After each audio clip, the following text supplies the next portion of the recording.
So hello, I'm Paul. And I'm Beth. And we've been married for 19 years.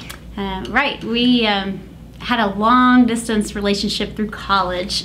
It was back in the day, we didn't have email, so it was phone relationship. And we got married the very weekend after we graduated from college. So our experience together, when we were together on the weekend, every once in a while, because we were in different states, Paul was in Missouri, I was in Austin, was heightened with us just all over each other. It was great. And we both, I think, expected marriage to be great.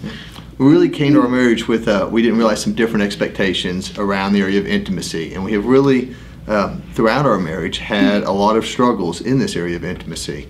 And so we thought we would like to share those, hopefully for somebody else who's having struggles, knowing that you're not alone and that it can be a hard fight, but it's a great fight and much worth a journey to go on. So as Beth said, we got married right after we both graduated, after being together all weekends.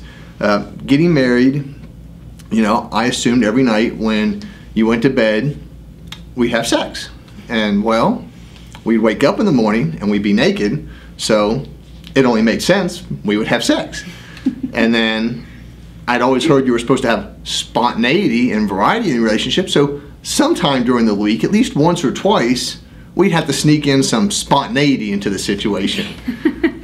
So I would understand if we missed maybe one morning or one night, but fairly regularly I was expecting intimacy. So you mean sex? Sex. So yes, you can imagine keeping up with that pace over any period of time. We're looking at 21 times a week as his expectations. It got to where there were times where I was just exhausted, and I remember pleading with Paul, how about quantity over quantity. Better quality, less frequent would be much better for me. And so if I ever turned Paul down and said, "Not tonight, honey," for me it was as shallow as "Not tonight, honey. I adore you, I'm in love with you, just let's wait till tomorrow." I think Paul heard that completely differently. And yeah, I heard it a whole lot differently. I understood, I thought, the quantity and quality thing. So, if we missed a night, that was a-okay. But the next night, I was expecting something. And when Beth turned me down, it hurt. I mean, she would say, I don't want to. And to me, that really felt like, Paul, I don't love you. And I'd ask her, well, do you love me? Well, yes, I just don't want to. I'd be like, well, I love you. I want to have sex with you. You don't want to have sex with me. You don't love me. That's what it meant to me, and it would hurt. I would have this hole in my chest. And to me, I thought, he's being dramatic. How can he possibly think I don't love him because I don't want to have sex tonight? He is not only being dramatic, but I thought he was trying to manipulate me by pretending like he was oh so hurt. And so I grew resentful, thinking he was trying to be manipulative and faking this horrible hurt, and it really made me mad, which made me pull away more. So we're close to a year into our relationship, and we hit this cycle fairly regularly, about every other month. We end up hurting one another and not knowing, not understanding, very frustrated. And her parents invited us to go on this thing called a marriage enrichment weekend. It was going to be at a hotel. I thought, I have to spend the weekend with your parents, but if they're going to pay for it, we had just got out of college. We were pretty dirt poor. I was all for a weekend at a hotel, even if I had to spend it for it with her parents. But yeah, so the negative cycle we would get in periodically prior to going to this conference is basically I would turn Paul down. He would be completely hurt, feel rejected, and he would pull away from me emotionally during the day. He would avoid me. He'd keep at an arm's distance. And for me, I need to feel connected emotionally to be in the mood for sex. So if I feel like he's not my friend and not on my team and we're not best friends, it's hard for me to get excited about sex. And in fact, the more distant he is emotionally, the less I want sex. And so we get in this spiral. And because I was hurt and I knew if I approached Beth and I got rejected, the hurt would be even more, I put a barrier where I couldn't be that warm, fun-loving guy that she wanted to make love to. Instead, I was this kind of hard, cold guy, so it just spiraled. It would spiral down. But So let's go back to the Marriage Enrichment Conference. Our very first conference we went to, only because my parents paid for it. It was a free ticket and a free night in a hotel. So it was kind of funny. We got the program for the thing, and I think I actually got it, and I looked at it, and I went down. You have to choose classes. Yeah. When you go to one of these conferences, just like a conference for anything else, you have to pick what sessions you're going to go to, and they had different sessions, and you had to pick out of one of 3 or 4. You know, one block, if there was an intimacy or a sexuality, hot marriage, and I kind of circled that one, and I kind of slid it in front of Beth, and I said, hey, I looked at this. What do you think about going to these sessions when we get to this conference? And I just looked at it and said, that'll work. No discussion of the topics, no agreement that we needed to work on it. We just kind of went. We didn't talk about it going to the event. When the hour before the session got here, it was nice and quiet. We went into the session, and our first ahas, oh my goodness, there's like 10 other couples in this session. We're not the only couples having this issue. I think it was a big relief to see, oh my goodness, we're normal. We're not the only weirdos out there that can't seem to be in sync sexually. And the other big takeaway, a lot of the couples in this session were married 10 years, 20 years, 30 years, a good bit longer than us, and they were still struggling with pieces of their sexuality. So that let me know right then that there's no quick fix. If it was so easy and magical to fix this, these other couples wouldn't be here because they've been coming to Marriage Enrichment for many years. So the course of this hour-and-a-half workshop, the couples kind of open up, they share different things. We were amazed at the types of issues. We knew that this would always be a challenge. They mentioned a book, A Joyful Meeting, at that meeting. So we went out right to the book table, bought this book, and on the car ride home, we read that book out loud to one another. We did, and I remember reading in that book, you know, about how a man really ties his whole identity and masculinity to his sexuality, and there were enough people that felt the way Paul says he felt when I turned him down, that it gave validity to what he was saying, that wow, he really truly might think I don't love him over not wanting to have sex one night, and it's not just him manipulating me. And I flipped the page and I was reading, I was like, oh my goodness, Beth, there's enough women out there like you that don't want to have sex all the time. They actually wrote it down in this book. I couldn't believe that it was just normal. And they had our whole little negative spiral drawn out in the book. It was like, wow, we were normal. So we knew we weren't the only people. We were normal. But that didn't help us a whole lot fixing our problem. We could communicate it, but sure enough, every 3 months, maybe every 6 months now, we would get back into this downward spiral. Right. This book did give us the vocabulary to sort of start talking about our sexuality, but it didn't prevent some of the hurt that was going on. And I know at some point I sensed a lot of anger from Paul if we started getting into this cycle. And the anger was actually scary to me. I didn't feel secure, you know, with him being so angry. And honestly, the anger was a turnoff. I just found it really difficult to be sexually attracted to an angry man that was angrily demanding sex because he was so mad, you know. And so I felt like I was put in this position to lose my dignity and go through the motions anyway, or to stand my ground. And again, it was real hard. I knew it was hard to reject him, but at the same time, it was so hard to let myself be with him willingly when I sensed the anger. And it would be hard for me because I would know I was in the mood, and I would try to make everything right. You know, I'd wash the car, I'd do the dishes, I'd make sure everything was done. And you know, right before we went to bed, her sister would call, and that would be that night gone. And then the next night, I'd put a whole lot of effort into it, and the kid would get sick, and that would ruin it. And so by the third day, I am just pin up, frustrated, and the thought that something might happen that night would build up, and she would sense that. I would sense that there's just so much tension, and it'd just be a lack of security, and I could just sense the tension. And so before we even got to bed and he asked for sex that night, there was just already a wall between us. I did try at some point. I thought, let me take this into my own hands, and I'm going to decide. I decided I was going to be the dutiful wife that never ever turned down her husband. I thought maybe that'll fix this, whether I'm in the mood or not. I'm just going to do this, and that's a lot better than the repercussions of his pulling away emotionally from me because he's mad. So I did.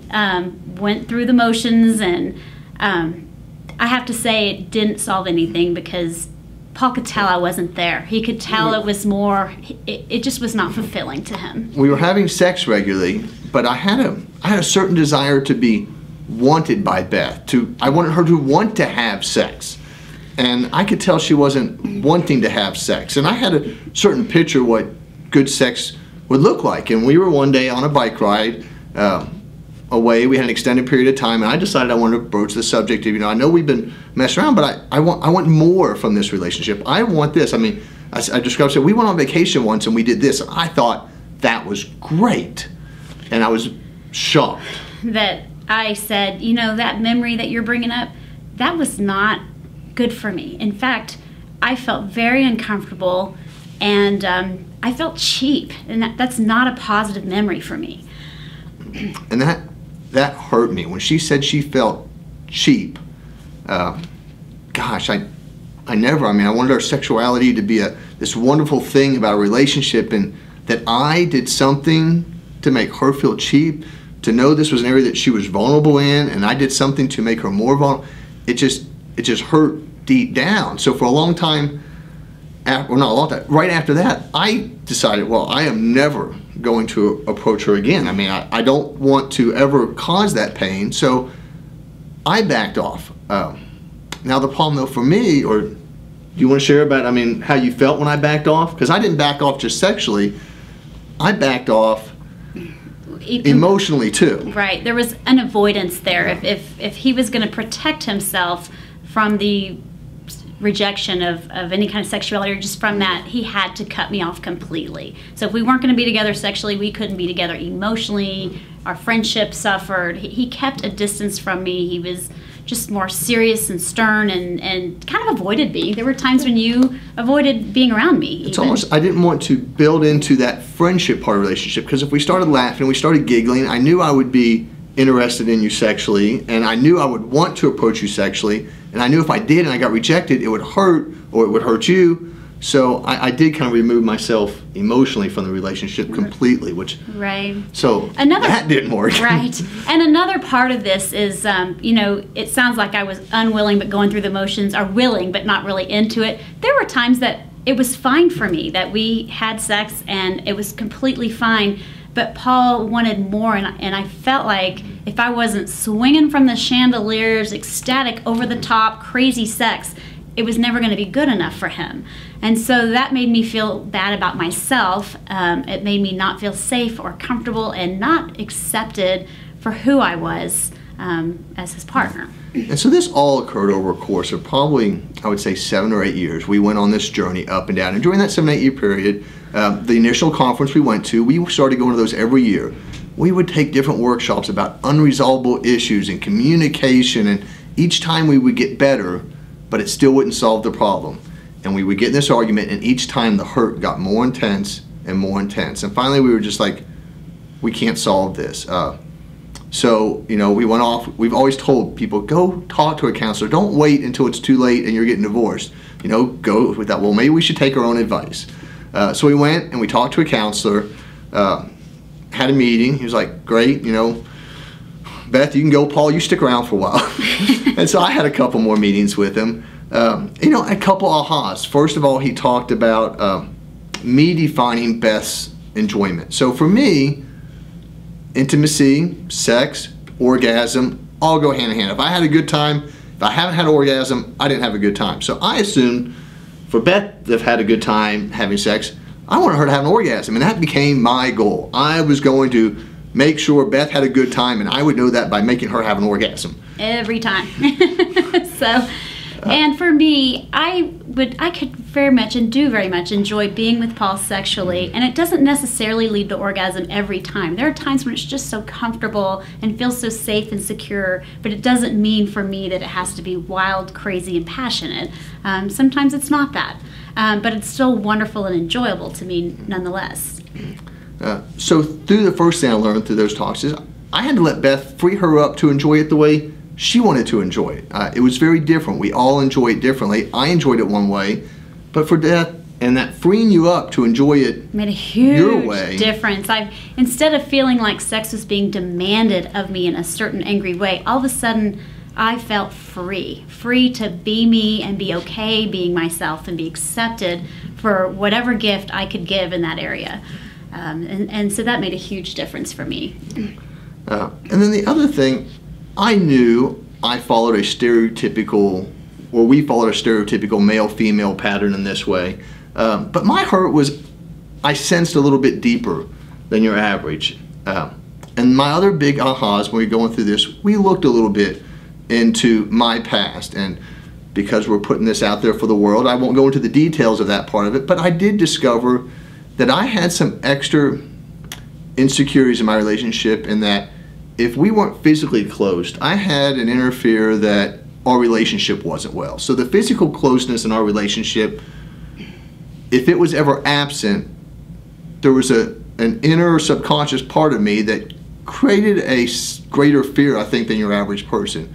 And once I came to that awareness, you know, things seemed to get better. And so that was probably 3-4 years ago. About 4 years. So now here we are, 19 years in our relationship. First 15, very hard. Very issue that constantly popped up. Now we are 4 years past. I think, like everybody, we have ups and downs in our intimate relationship and our sexuality.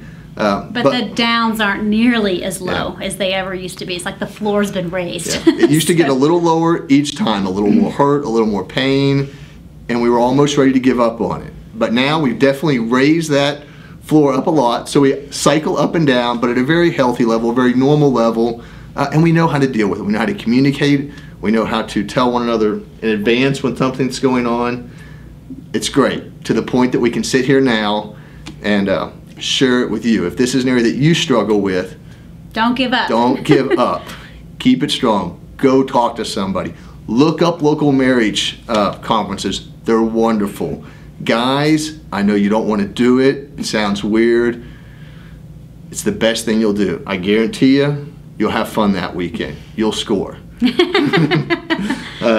I have to say to you, I'm so happy to be on this journey with you, and I'm just so happy and proud about how far we've come, and you mean the world, and it's been wonderful.